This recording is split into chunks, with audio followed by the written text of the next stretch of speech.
All right, time to start the webinar.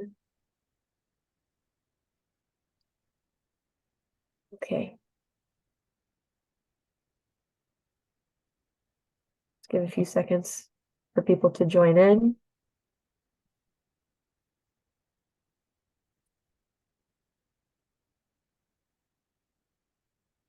All right.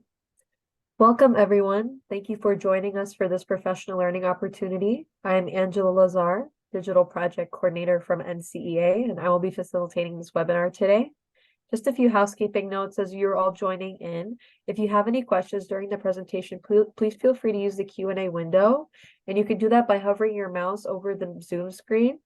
And on the bottom, you'll see a Q&A box, and you can submit a question there, and we'll get to your question and answer it within the allotted time period. At the end of this session, I'll share a link to an online survey and how to receive a certificate of completion for the webinar. So for today's webinar, Serving Vulnerable Populations Using Title I for At-Risk Students and Title III for Serving English Language Learners, you'll empower yourself to fully utilize the range of federal benefits accessible to Catholic school students and educational personnel. You'll learn valuable insights, strategies, and practical advice to optimize the potential of available federal programs and what they provide for those who participate. Our speaker here today is Sister Dale McDonald, NCEA's Vice President of Public Policy. Prior to joining NCEA, Sister McDonald was a director of Catholic School Leadership Program in the Boston College Graduate School of Education. She has been an elementary and secondary school teacher and administrator, and she has published several education journals and books and served on several committees convened by the White House, U.S. Department of Education, USCCB, and more. Before I turn it over to Sister Dale, let us begin in prayer. In the name of the Father, and the Son, and the Holy Spirit. Amen.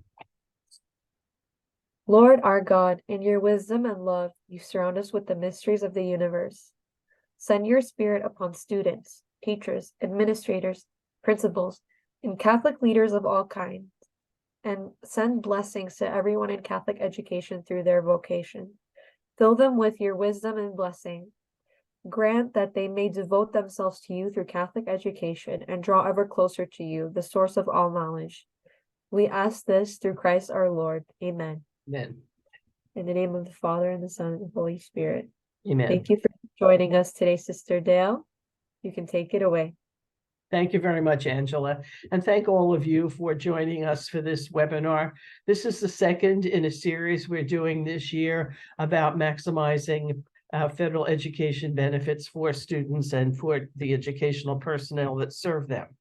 So in this session, we're going to be looking at two titles from the Every Student Succeeds Act that will help schools acquire additional services to assist students who may be struggling academically.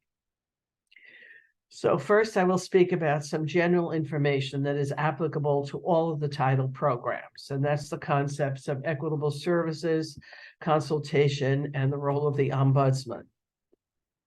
Then I will speak about Title 1A program, the basic program serving underachieving students with academic problems. There's also a Title 1C program that serves migratory students, those whose schooling is impacted by the itinerant, seasonal, agricultural, and fishing industries.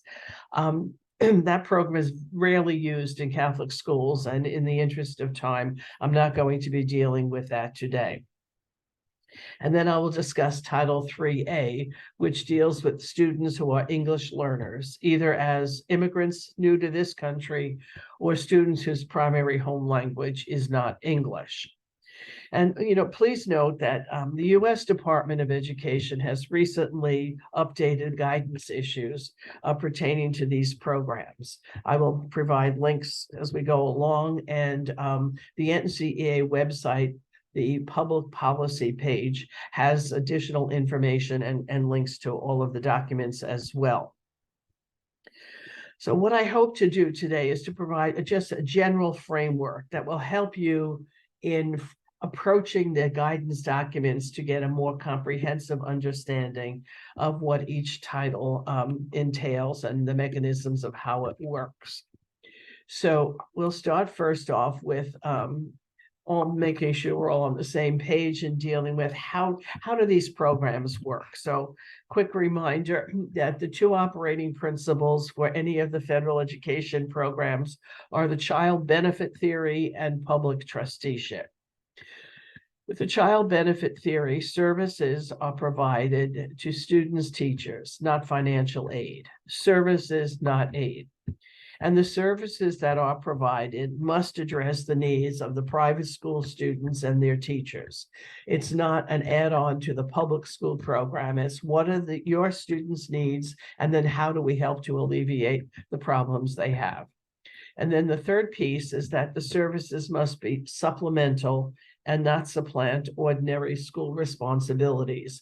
So that's the language that they use, supplement, not supplant, meaning this has to be extra and over and above what a school would normally provide. So for instance, you don't get textbooks out of any of the federal programs because that's a responsibility the school is supposed to deal with from its own resources. And then the idea of public trusteeship, where the LEA, the local educational agency, the public school district, remains in control of the funds. They are the fiduciary agent and administer the funds on behalf of our schools. And then the services that are requested to be used, to use the federal financial assistance on is the secular, neutral, and non-ideological obligation that the religious portions may not be funded. So just a quick look at the funding, how funding happens. For the most part, you are dealing with the third box, the local public school district, the LEA. So the federal government is appropriated the money by Congress. It then, according to different formulas, makes sure that each state education agency, the lead agency in each state, gets money, and then they distribute that to the local, to all of the local public school boards, the districts. So that when you're So what we're entitled to, again, is not dollars. It's a proportionate share of the funding that has gone down to the local public school district. Again, most times you deal with the local public school district. For the EANS programs, the EANS 1 and 2 that we've recently been dealing with, you dealt with the state education agency. But for all of what I'm talking about today, you're dealing with the LEA, the local. And so the local education gets that funding. It creates a proportionate share, which I'll explain in a few minutes. And then it has the funds set aside to serve the private school students in the district. And they're supposed to be served. The funds are supposed to be obligated, which means claimed for the school year in which they were appropriated. And then the SEA is supposed to provide each of the private school officials notice of what the funding is. And that may be done a letter to you. It may simply be posted on the website of the SEA. So quick word about the funding as it's actually made available for services for our schools. So for Title I, the private school proportion of share is based on the number of students from low-income families residing in a Title I attendance area. I'll explain the Title I area in a minute. But for Title I, it always depends on where the student lives. For all of the other programs, it depends on where the school is located. So again, Title I is just the attendance area of the student based on that student's residence. And then for the rest of the programs, the other titles, it's based on where the school is located. Students can live anywhere, can live in another state, can live in another country. They can live across the border in Canada, but they're counted in the district where the private school is located. And then within that boundary of the private school location, the law determines how the funding is made available for which students. So maybe everybody in the district is involved, or maybe a special criteria, like they an English language learner. And so within the guidance, there are general parameters about how do you determine if you are getting your equitable services. Again, we never talk about funding, we talk about equitable services. And it's not just about the funding, are there opportunities provided for students and teachers to experience similar services, experiences as their similarly situated public school counterparts. It's not just the dollars, it's what's the quality of what's being offered, it's the timeliness of what's being offered, those various things. And that's a little more explanation in the guidance document. So the most contributing to most to success in these programs is the whole consultation process. And in the last reauthorization, we were able to get framed up front. The goal of consultation is to reach agreement. So often it was what, laughingly called counsel told. They told you what they were going to do. That is not allowed in the law. There has to be some meaningful and timely consultation, not only about what they're going to give you, it's about what you need, how the program will be designed and developed to provide those needs being met for the students. And that all, as I say, happens through consultation. So the LEA is responsible to initiate the consultation. They are supposed to locate all of the schools in their jurisdiction and ask about their intent to participate. There is actually an intent to participate form that should be sent to all of the schools. While that is their primary obligation to initiate the consultation, don't wait to be invited, is what I tell people. If you haven't heard from your LEA early spring, make sure they know you're there, you want to participate in programs, and that you would like to set up a schedule to begin the consultation process. So be proactive. The law itself and then the guidance does list consultation topics that have to be dealt with in order for the consultation to be truly meaningful. So what you are expecting the LEA to be able to tell you would be, and after you discuss, how will you decide on how are you going to meet the needs of the students? And then what services would be offered? Of course, that all depends on them telling you what is the amount of funding that's being allocated. So you have X amount of dollars for all of the private school students in this district, and then you begin to negotiate how that will be spent on which students and which schools, et cetera. So they have to, again, listen to you, exchange ideas with you, and discuss these various pieces here. Okay, now, and I'll go through each of those in a few minutes, but what's important is that in the end, unfortunately for our sake, the LEA does have the final decision about what will be offered, how, when, where, why, and et cetera. But they have to go through the whole consultation process so that you can say affirmatively that consultation has taken place. And one of the safeguards is that if the LEA disagrees with you that you want to do X, Y, and Z because you think and you have provided some indication that this would be a better service for your students, may help them achieve more, et cetera, and they don't want to do it, they have to tell you in writing why they choose not to listen to you. Okay, so that's the first part. They have to provide a written affirmation of consultation, and that would have on it places for you to indicate, a place for you to indicate that, yes, you have gone through the required consultation topics. You feel that they have at least listened to what you had to say and given it some consideration.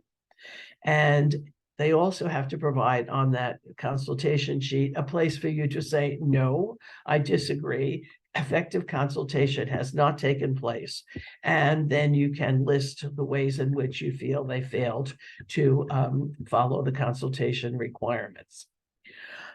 Also note that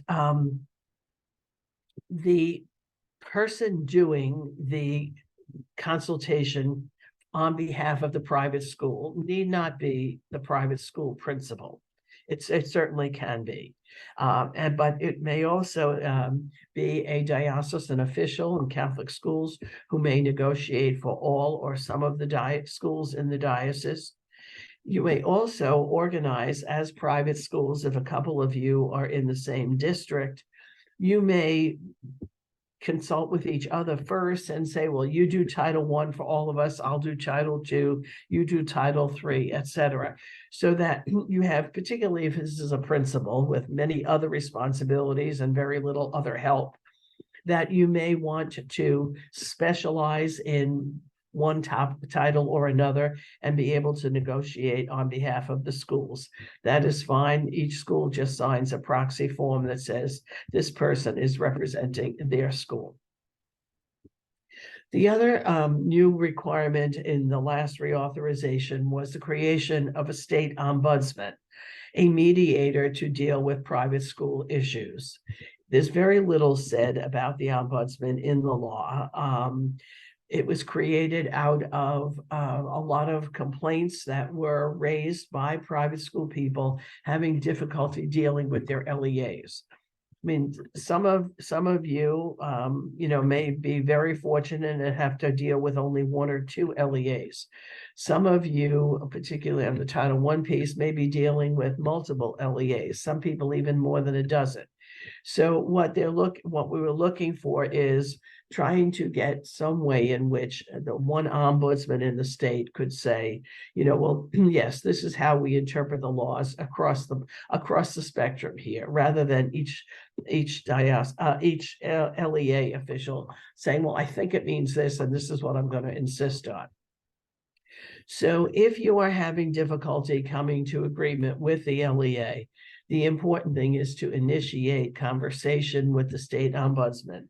And that should be on each state website, should have the list on the SEA departments, the ombudsman. And the ombudsman should be able to help in the process. And if you have complaints about the ombudsman, then you need to raise those with the SEA directly. So for Title I, we'll now go into the actualities of Title I-A.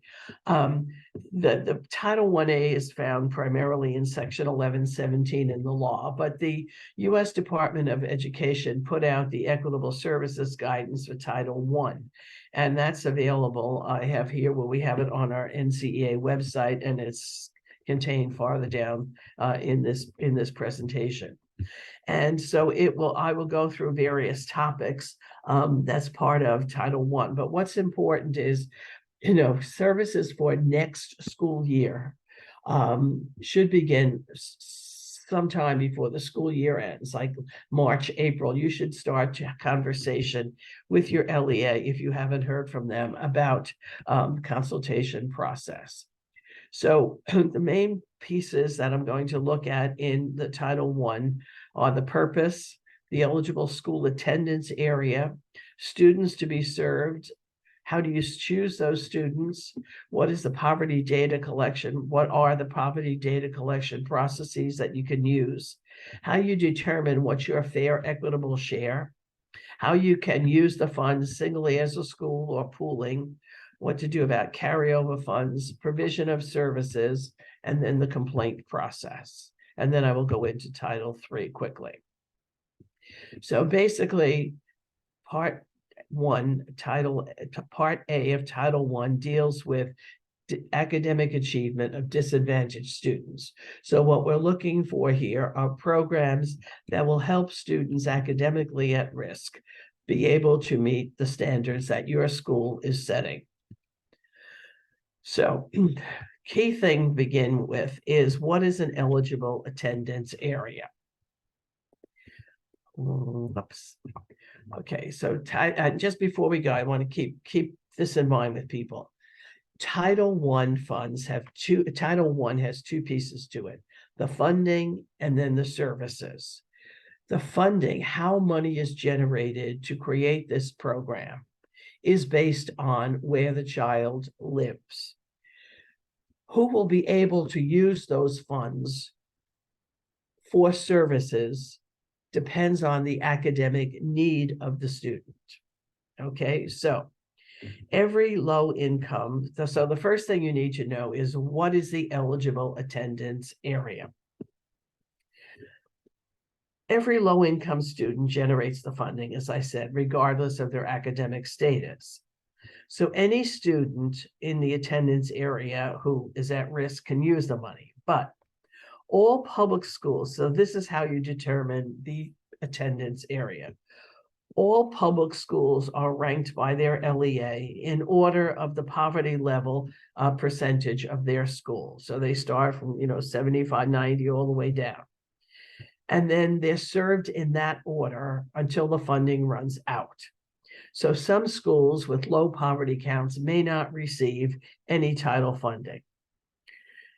So that's where you start looking first. Is this school that your student would attend if they were in the public school where they live a Title I attendance area? If they are, they then can participate in one of two ways. One is to create a school-wide program. So any public school that has 40% or higher of its students as the poverty rate, then all Title I funds are available to any student in that school, any teacher, any parents of students in that building, so that they do what they call school-wide programs. It's, well, if we spend it to improve the education of all, we'll improve particularly those who are disadvantaged. That you can't, those public schools can't do that if they are less than a 40% poverty. Then they go to the targeted assistance program, in which they decide we have only X amount of money. We have 24% of our students in poverty. We only have a certain amount. How shall we concentrate that money? So maybe we're going to do it on, K3 reading, or we may be doing it on middle school math. Whatever it is, they're looking to do what's the best use of the funding available to serve the most at-risk students, and what's the biggest bang for the buck.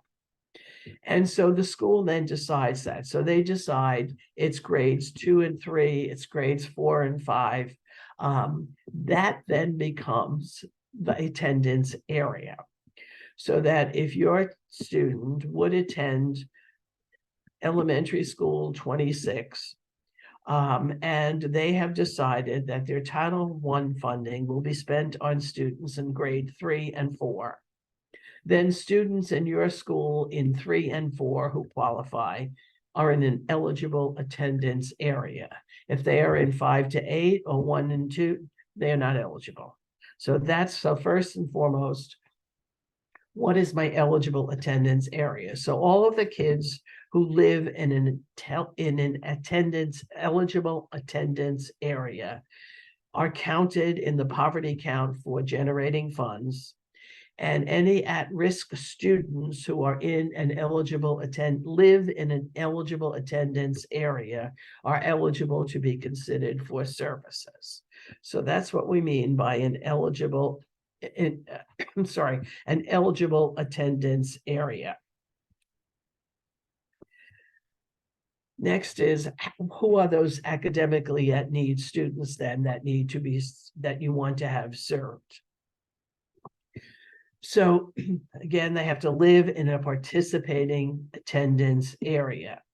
And then they have to be selected on a basis of multiple educationally related, developmentally appropriate criteria. Okay. This is really an important piece because it's not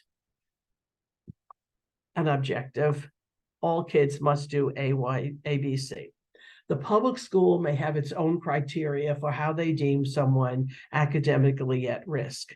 That is not necessarily the same as what our school students might need where they are. The important piece to keep in mind is what are the needs of the students in the school in which they are attending.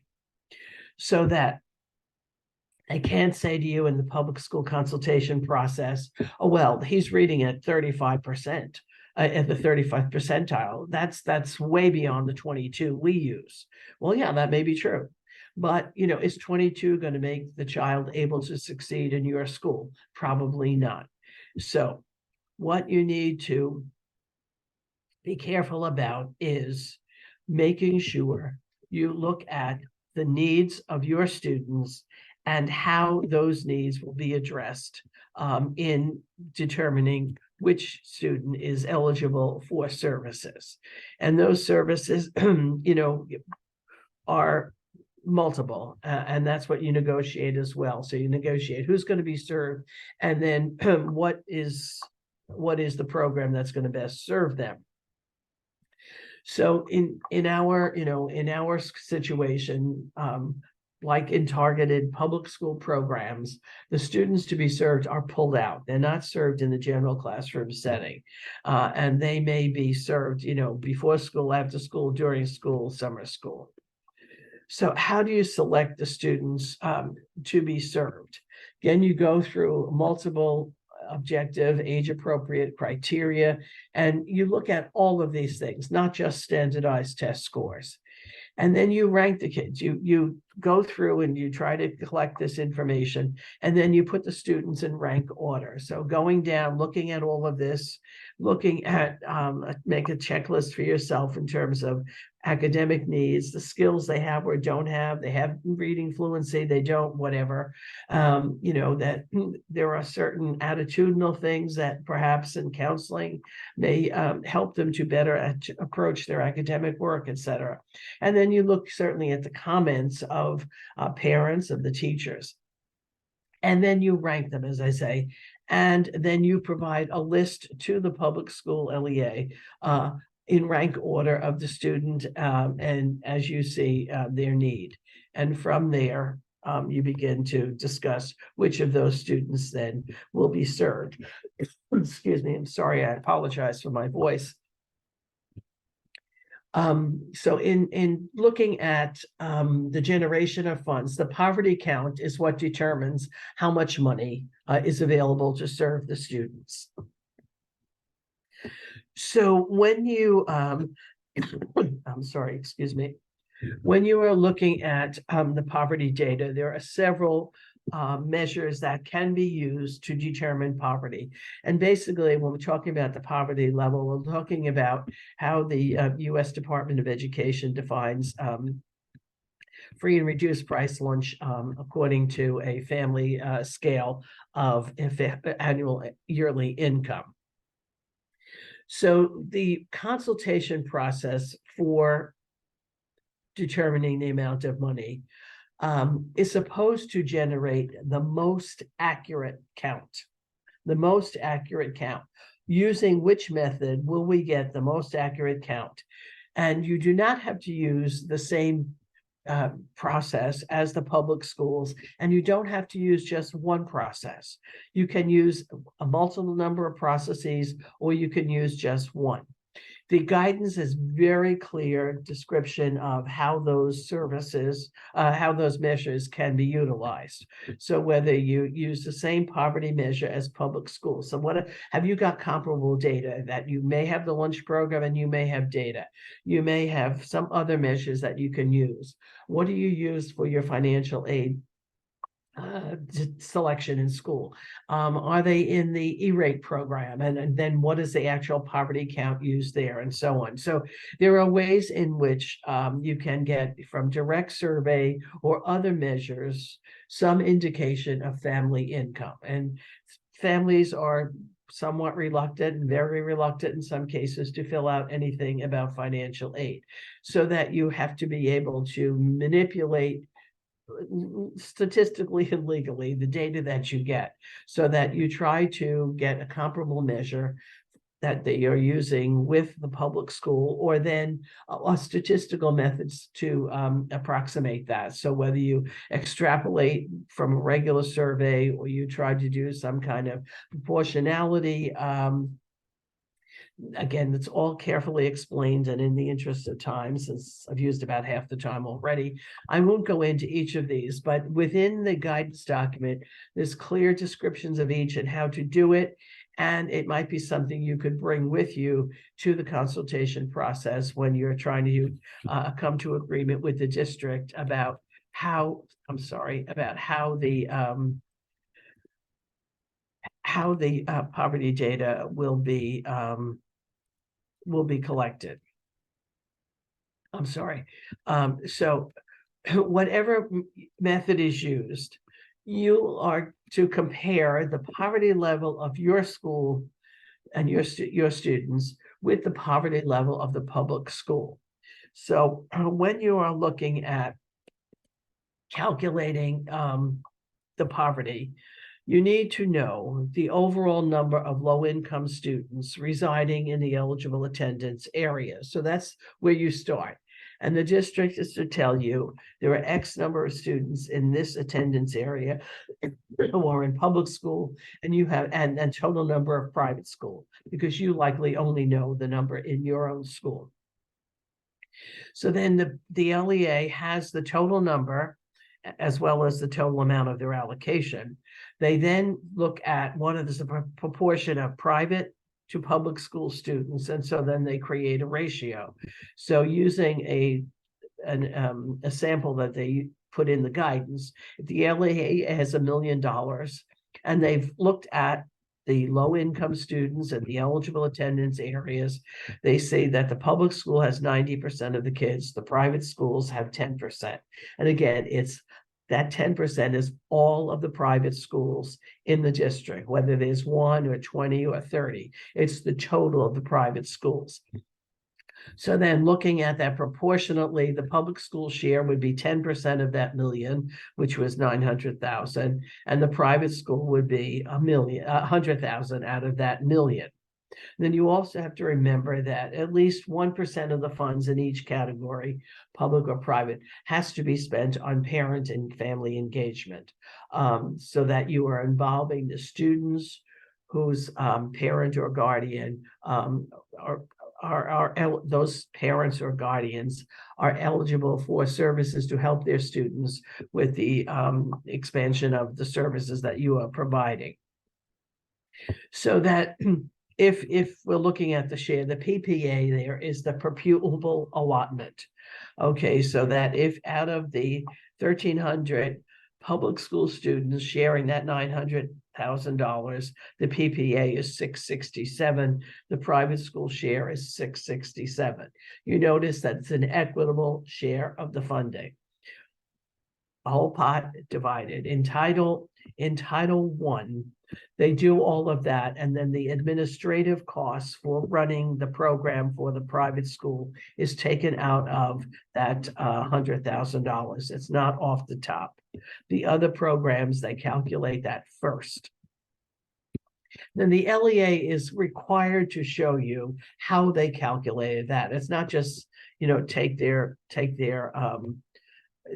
declaration. Oh, no, you have 4% of the kids. So no, they should provide you. And when you go to the consultation process, and I would let them know in advance that these are the things that you want to discuss about proportionate share. How much money did you get for the title? Are there any carryover funds? Were there funds that we did not use last year that we had a legitimate right to use, but because you didn't inform us on time, we couldn't use them, but they're shared with us this year? How much is that? Have they transferred any funds? Under this iteration of the law, an LEA can transfer some or all of their Title II or their Title IV funds into Title I. If they do that, whatever goes into their Title I is then subject to proportionate share with us. So you may not get funds from Title II or IV if they move them out, but you should be able to visit them and revisit them in Title I. But unfortunately, only for eligible students residing in the attendance area. So they have to tell you that. And what are they taking for administrative costs? I'm sorry. What is the total funding then for eligible students? And then you go back to that. What is the PPA? And then the PPA times the number of students in your school would be what your school gets. So you know that the PPA for the district is, going back over here, the PPA for the private schools in that district is 100,000. So the 667 is how that 150 kids divides into that. And so if you've got 42 of those kids out of the 150, then you multiply 667 by that. This is a worksheet you ought to create, and you ought to send ahead to the district and say, while we're in negotiation, these are things we need to know up front so we can effectively plan how we will use that money. The district may not like it, but you can point to various parts in the guidance where it says they have to tell you how that happened. And if they're not willing, get the ombudsman involved. So then the pooling. So now you know that your school, the students in your school are eligible to spend $22,000, have spent on them $22,000. What are you going to get for that? Are you going to have each student in the school who is accepted as eligible for services get some portion of that spent on him and her? Or would it be more beneficial to take the money from your school allotment and the other two schools in the district and pool the funds? So now there's a larger pot of money, and from that you decide who might be served in consultation again with the district. Or you may pool across districts. There are several Catholic schools within a reasonable geographic area that, particularly in some of these towns that have very small districts, that you can pool across the district. All right. Those decisions have to be made in consultation. On the in the guidance document, they give you pros and cons for each. I mean, the thing is, if you pool the money, not everybody who's eligible for services may get services. And maybe, you know, the funds that your school generated may not be spent on your students at all, but it may be such a small portion of funds that it would not be effective anyway. So what you're looking at is talking with the other people in the private schools about how this might work or not. And then the LEA can't just say, this is how you're going to do it. You have to come to agreement in the consultation process over that, because that's departing from the general norm. Okay, the next is, I'm sorry, excuse me. The provision of services. So now you decide, yes, we're going to keep the services in the school, or we're going to do it in the pooling. So what have we got left? Well, again, the amount of money you have is what really determines how much you can do. And then you have to remember that out of that 667 per pupil, the administrative costs have to come off that, and so do the percentage, the 1% or whatever you want to, you know, how high you want to go for services to family members. Again, that the idea is that the family can reinforce at home what you're trying to do with these services. So the services can be direct. That means direct instruction. Can be either a small group, 2 or 3 kids pulled out of a class and going over certain mathematics, or one-to-one tutoring, mentoring, counseling. And it's important to work in conjunction with the regular teacher. You don't take them out of math to go for math instruction. You learn from the math teacher, what is she trying to work with in that class? And then how do you support that and give them additional backup? It can be indirect services, can be computer assisted programs where there's a program and a paraprofessional that is working with the students on these visual programs. It could also include professional development, but only for the teachers of those students who are eligible for services.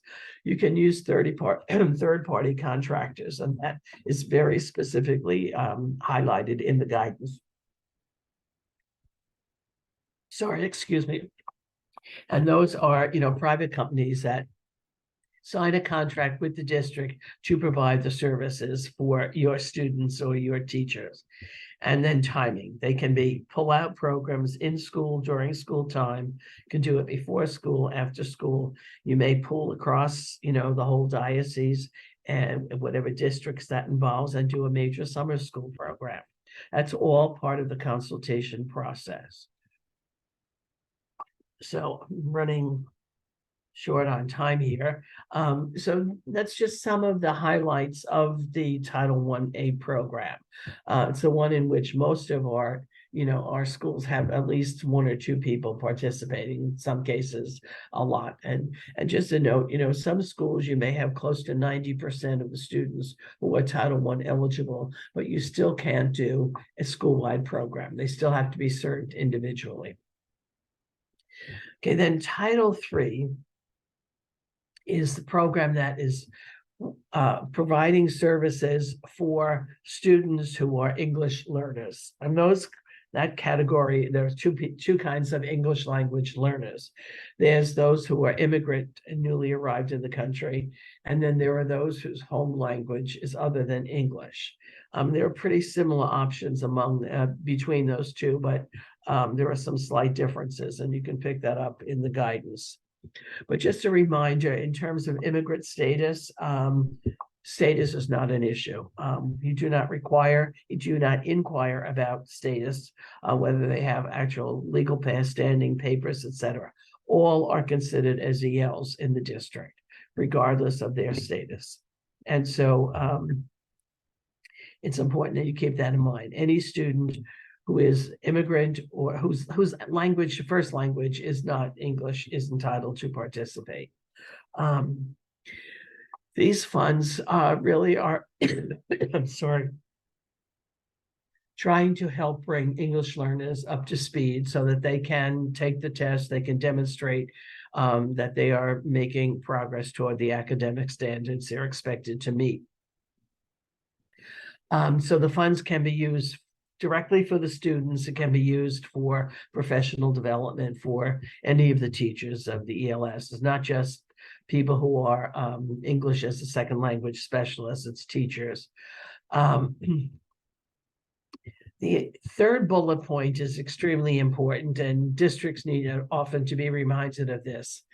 It is the obligation of the district to identify and provide services for EL students.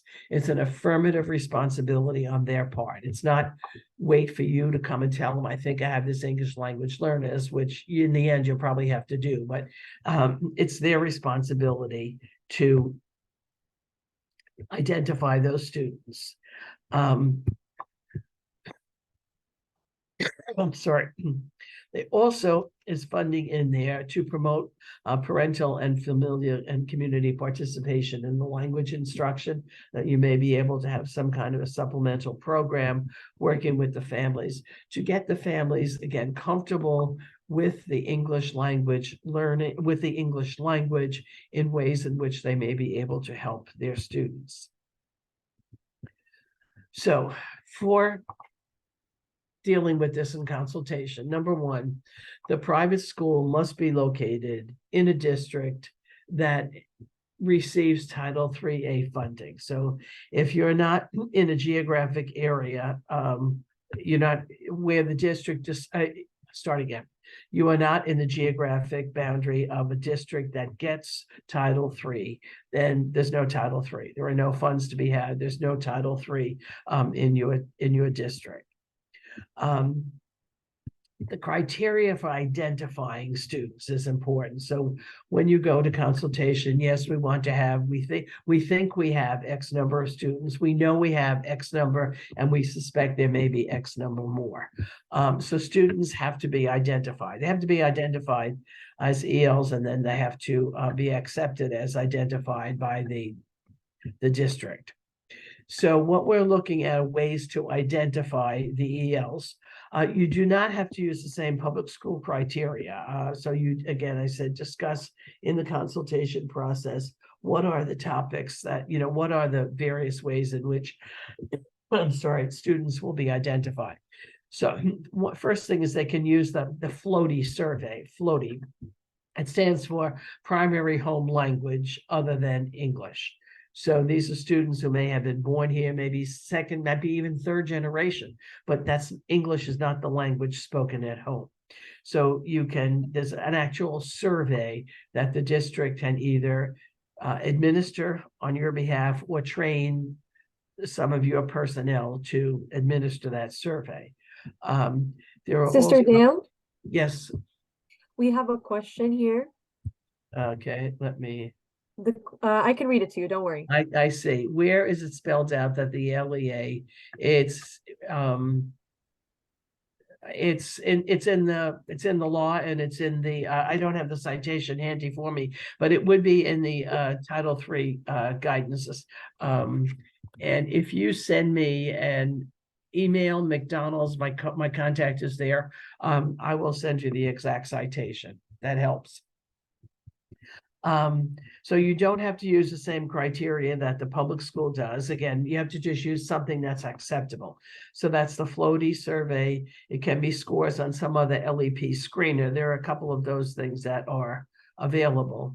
The school may develop its own screening instrument, but it has to be able to be certified as valid and have similar components to what some other LEP screener might have. Again, the LEA may administer it. The private school can be trained to do that. It's a conversation that you have during the consultation process. And then the LEA may use Title III funds to pay for those assessments if it does not supplant state obligations. Like, what does that language mean? Basically, it means if the state says that every district has to assess LEP students and report it to the state, then that's a mandate from the state to the LEA, and they have to do that regardless of whether there was any Title III money. So if there's not an explicit mandate from the state, then it's supplementing, not supplanting, to use this assessment process, and so they may pay for it. It may get a little snarky with the district over whether they think they have an obligation to use their own funds because the state requires it, or whether they can use some other assessment that the state is not requiring and then use the L's money to pay for that. Some reason I'm not moving. Okay, so then suggested ways in which you can, and I think, this is, just back up a second. This is something that we have not really paid as much attention to as we should have, but more and more as I talk to people around the country, more and more schools are realizing, yes, this is something that we need to deal with, because while the student may be passing as English speaking in school and trying to fit in as an English speaker, there may be underlying processes, underlying language problems that some tutoring or some other assessment might target and help the student to better achieve. So the money that may be available in Title III can be for tutoring, again, with English language acquisition. It's not doing math homework or whatever. It's how do they work toward developing the language skills that they need. Private school development for the private school teachers. How can the regular classroom teachers help to spot some of these English language learner problems and help to provide additional assistance? Can be used to pay for the assessments. It can be used to pay for some family literacy services. Again, that you would have to negotiate in consultation what that might look like. And then supplemental instructional materials and services. Again, all of this depends on what funding is available. And then the guidance for Title III is in Section A. It's in Title, start again. Title 3A is in Section I. That's an I, not a 1, in the guidance document, and that's where you can find that. So that's kind of like a quick blitz through Title I and Title III. We do have 10 minutes to try to pull this together and then see if I can answer some questions. So the formal complaint process, there is built into the title programs, private school officials' ability to file a complaint about the LEA with the state education agency, the SEA, because the district may not have given due consideration. They just blew you off. No, we never do that. They did not engage in timely and meaningful. They never got around to doing consultation till September. And then by the time they got the program going, it was sometime around January. That's not meeting consultation. It did not make a decision that treats the private schools equitably, and that's important, whether it's the funding or whether they have not provided equal opportunities for private school students and their teachers. So if the private school files a complaint, it has to do so within 45. Has to do so to the SEA first. You may want to talk with the ombudsman first and see if that can be resolved, sometimes by just indicating to the LEA, I'm looking into filing a formal complaint. I'm going to talk to the ombudsman. It might help to tone it down a bit, and they may, give a little more consideration. But if the SEA gets a complaint, they have to resolve it within 45 days.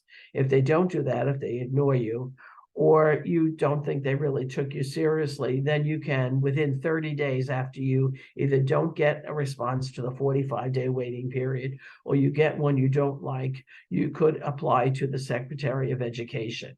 But you have to do that within 30 days of the complaint. And then they have 90 days to resolve the complaint. And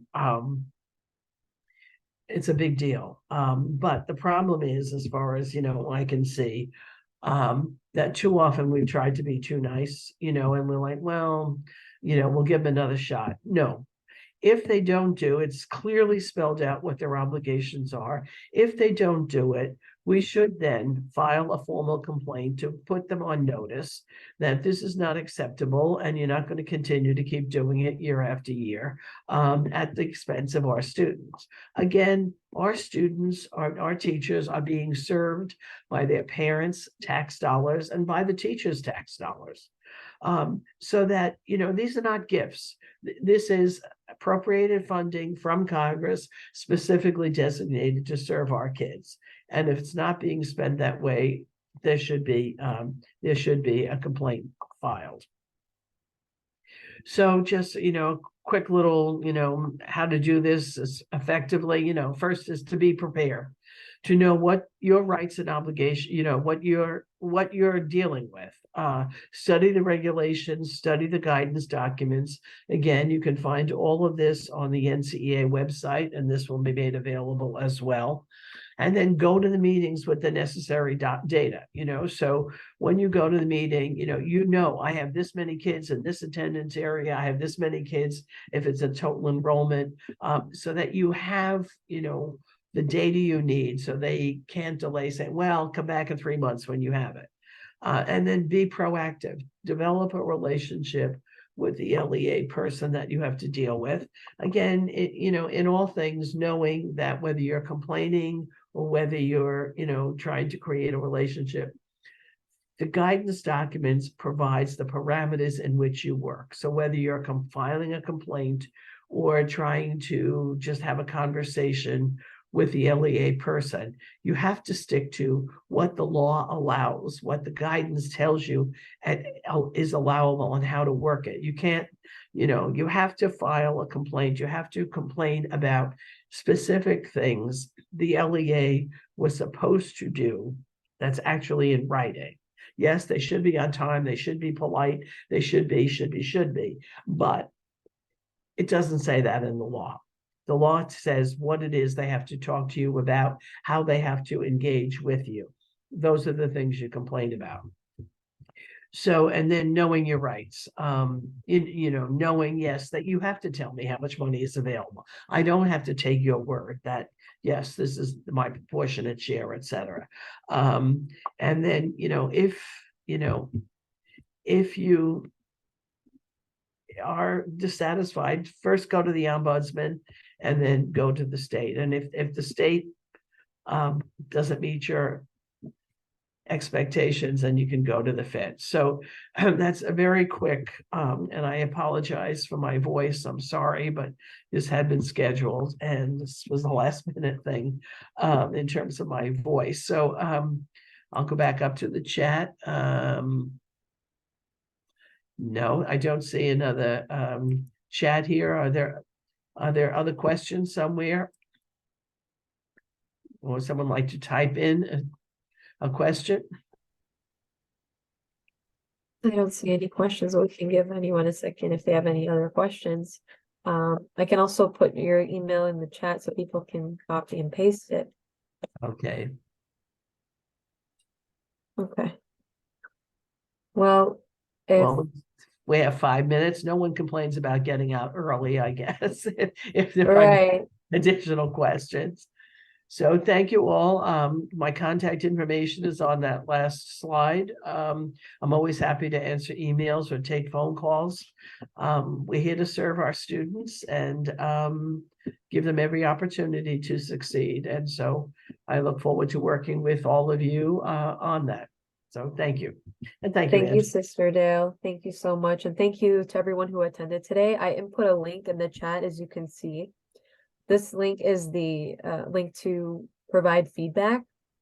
And we input this link in order to try to improve the quality of our services. So please, if you can, just fill this out. It should take no more than 5 minutes to complete.